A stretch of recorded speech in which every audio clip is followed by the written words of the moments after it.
Hello friends, welcome to explore physics YouTube channel. मैंने इससे पहले वीडियो में हीट और हीट कैपेसिटी को कवर किया था। इस वीडियो में मैं टेम्परेचर, थर्मल इक्विलिब्रियम और जीरोथ लॉ ऑफ थर्मोडायनामिक्स को कवर करूंगा। तो आइए इस वीडियो को शुरू करते हैं। फर्स्ट टॉपिक है वो है टेम्परेचर। देखिए, temperature is a simply measure of hotness and coldness. देखिए, टेम्परेचर से हमें यह पता चलता है कि कौन सा ऑब्जेक्ट कितना ज़्यादा गर्म है या कौन सा ऑब्जेक्ट कितना ज़्यादा ठंडा है। हॉट बॉडीज का जो टेम्परेचर है वो ऑलवेज हाई रहता है as compare to cold object. आप एग्जाम्पल के लिए कंसीडर कीजिए कि आपके पास एक ऑब्जेक्ट ए है और ऑब्जेक्ट बी है। ऑब्जेक्ट ए का टेम्परेचर T1 है और ऑब्जेक्ट बी का टेम्परेचर T2 है। अब आपको यह बोल दिया गया है कि T1 जो है अब ग्रेटर देन T2 है। तो आप इस चीज़ से एक आइडिया लगा सकते हैं कि जो ऑब्जेक्ट ए है as compare to object B ज़्यादा गर्म होगा। अब क्वेश्चन है कि अब ये दोनों ऑब्जेक्ट को अगर हम लोग कांटेक्ट में लाते हैं तो क्या होगा। तो चलिए इसको समझते हैं। देखिए, मैंने यहाँ दोबारा से वही एग्जांपल लिया है कि दो बॉडी है, एक बॉडी का टेम्परेचर T1 है और दूसरा बॉडी का टेम्परेचर T2 है। T1 ग्रेटर देन T2 है। ऑब्जेक्ट ए एक हॉट ऑब्जेक्ट है और ऑब्जेक्ट बी एक कोल्ड ऑब्जेक्ट है। ठीक है, अब हम लोग इन दोनों ऑब्जेक्ट को थर्मल कॉन्टैक्ट में ला रहे हैं। थर्मल कॉन्टैक्ट का मतलब होता है ये बॉडी आपस में एनर्जी को एक्सचेंज कर सके। जैसे ही हम लोग ये दोनों बॉडीज को थर्मल कॉन्टैक्ट में लाएंगे, हॉट बॉडी से कोल्ड बॉडी में हीट फ्लो स्टार्ट हो जाएगा, क्योंकि हमें पता है कि जो हीट है वो एक थर्मल एनर्जी है जो कि हॉट बॉडी से कोल्ड बॉडी में फ्लो करती है। तो जैसे ही हम लोग दोनों ऑब्जेक्ट को कॉन्टैक्ट में लाएंगे तो हॉट ऑब्जेक्ट से कोल्ड ऑब्जेक्ट में हीट फ्लो करेगी और इस हीट फ्लो होने के कारण जो बॉडी का एनर्जी, दोनों बॉडीज का जो एनर्जी और टेम्परेचर है वो टाइम के साथ चेंज होता रहेगा। तो अब जो क्वेश्चन है कि कब तक टेम्परेचर और एनर्जी चेंज करता रहेगा।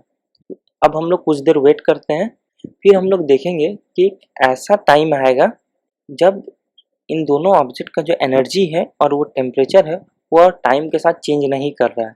मतलब दोनों ऑब्जेक्ट का जो मैक्रोस्कोपिक प्रॉपर्टीज है वो अब टाइम के साथ चेंज नहीं हो रहा है और किसी भी तरह का हीट फ्लो नहीं हो रहा है। तब इस पर्टिकुलर स्टेट में जब एनर्जी और टेम्परेचर टाइम के साथ चेंज नहीं हो रहा है तो उसको हम लोग बोलते हैं कि दोनों ऑब्जेक्ट थर्मल इक्विलिब्रियम में है। ठीक, जैसे ये देखिए मैंने फाइनल डायग्राम बनाया। ये थर्मल इक्विलिब्रियम स्टेट है जब दोनों का टेम्परेचर इक्वल हो जाएगा और ये टाइम के साथ चेंज नहीं करेगा और इसमें किसी भी तरह का हीट फ्लो नहीं होगा। ठीक है, तो हम लोग डिफाइन करते हैं two bodies are said to be in thermal equilibrium is defined by saying that energy content and the temperature no longer be changing with time. जब भी हम लोग एक हॉट बॉडी और कोल्ड बॉडी को लाते हैं तो हीट फ्लो होता है। अब हम लोग कुछ देर के लिए सिस्टम को ऑब्जर्व करते हैं, फिर एक ऐसा टाइम आएगा जब देखेंगे हीट जो है फ्लो करना बंद कर देगी, टेम्परेचर और एनर्जी है वो अब चेंज नहीं कर रहा है।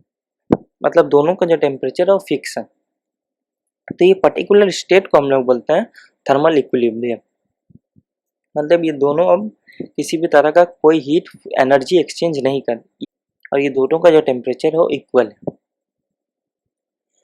अगर हम लोग के पास ऐसे ही काफ़ी सारे बॉडीज हैं और वो हर बॉडी एक दूसरे के साथ थर्मल इक्विलिब्रियम में है तो हम लोग यह बोल सकते हैं कि हर एक बॉडी का जो टेम्परेचर है वो सेम है। तो यही जीरोथ लॉ है। तो अब चलिए हम लोग जीरोथ लॉ को भी समझते हैं। देखिए, according to law two system is separately in thermal equilibrium with third are in equilibrium with each other.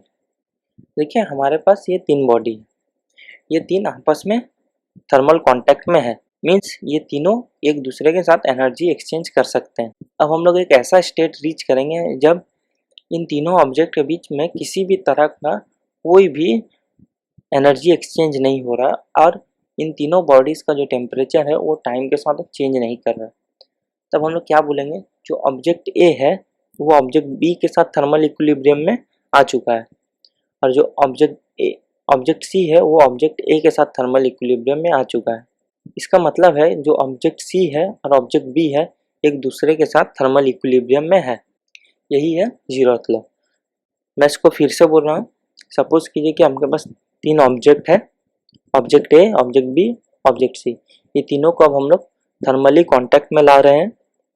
ये तीनों अब आपस में एनर्जी एक्सचेंज करेंगे और टेम्परेचर भी टाइम के साथ वेरी करेगा।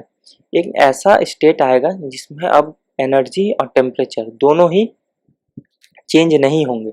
उस समय हम लोग क्या बोलेंगे, जो ऑब्जेक्ट ए है वो ऑब्जेक्ट बी के साथ थर्मल इक्विलिब्रियम में है और ऑब्जेक्ट ए ऑब्जेक्ट सी के साथ थर्मली इक्विलिब्रियम में है। तो इससे हम ये बोल सकते हैं जो ऑब्जेक्ट सी है और ऑब्जेक्ट बी है एक दूसरे के साथ थर्मल इक्विलिब्रियम में है। अब सपोज कीजिए कि हमारे पास एक बॉडी दिया गया है जिसका टेम्परेचर हमें मालूम नहीं है, तो हम लोग इसी थर्मल इक्विलिब्रियम के कॉन्सेप्ट को यूज़ करके उस बॉडी के टेम्परेचर को फाइंड कर सकते हैं। ऐसे एग्जांपल के लिए कंसीडर कीजिए आपके पास एक बॉडी ए है, ये बॉडी, और इसका टेम्परेचर टी ए है जिसको हमें फाइंड करना है। तो उसके लिए अब हम लोग क्या करेंगे, उसके लिए अब हम लोग सेकेंड बॉडी को इस फर्स्ट बॉडी के साथ कांटेक्ट में ले आएंगे। जैसे हम लोग इस दोनों को थर्मली कांटेक्ट में लाते हैं, ये दोनों आपस में एनर्जी एक्सचेंज करेगा और कुछ देर बाद दोनों का जो टेम्परेचर है अब वो टाइम के साथ वेरी नहीं करेगा। ऑब्जेक्ट बी का जो टेम्परेचर रहेगा सेम टेम्परेचर ऑब्जेक्ट ए का भी होगा। और ऑब्जेक्ट बी जो है हमारा, इसमें कुछ प्रॉपर्टी है जो कि डिपेंड करता है टेम्परेचर पे। तो हम लोग अब इससे पता लगा सकते हैं कि ऑब्जेक्ट ए का जो टेम्परेचर है वो कितना है।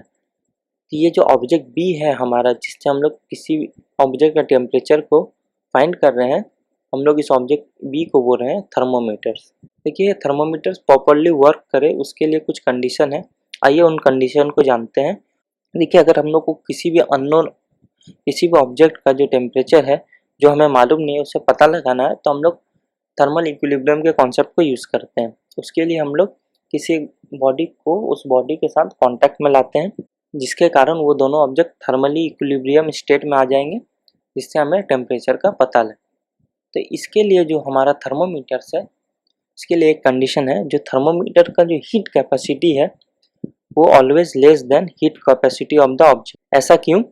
इसीलिए कि अगर हीट कैपेसिटी ज़्यादा रहेगा तो जो ऑब्जेक्ट जिसका हम लोग टेम्परेचर मेज़र कर रहे हैं टेम्परेचर को चेंज कर सकता है। मतलब जो उसका टेम्परेचर इनिशियली था जिसको हम लोग मेज़र करना चाह रहे हैं, जब हम लोग थर्मोमीटर को कॉन्टैक्ट में लाएंगे, क्योंकि हीट कैपेसिटी ज़्यादा है तो उस ऑब्जेक्ट का जो टेम्परेचर है वो चेंज कर देगा, हम लोग करेक्ट टेम्परेचर ऑब्टेन नहीं कर पाएंगे। तो इसीलिए बहुत ज़रूरी है कि heat capacity of thermometer always been less than heat capacity of object. देखिए लिक्विड्स जो है उसमें लिक्विड्स में प्रॉपर्टी है, जब भी हम लोग लिक्विड्स को हीट करेंगे वो एक्सपैंड होना शुरू कर देती है। तो हम लोग इसी प्रॉपर्टी को यूज़ करेंगे थर्मोमीटर बनाने में। देखिए इस टाइप का जो थर्मोमीटर है सर गैलीलियो गैली यूज़ करते थे, जिसमें वाटर का यूज़ किया जाता था। इसी लिक्विड के प्रॉपर्टी को यूज़ करके सर डीबी फ़ारेनहाइट ने एक थर्मोमीटर को बनाया। आज के दिन काफ़ी ज़्यादा यूटिलाइज करते हैं अपने घरों में। फ़ारेनहाइट सर ने क्या किया, लिक्विड है उसमें अल्कोहल और मरकरी का यूज़ किया। हम लोगों के घर में जो थर्मोमीटर रहता है, जिसमें जो मरकरी बेस्ड थर्मोमीटर है, वो इसी का एग्जाम्पल है।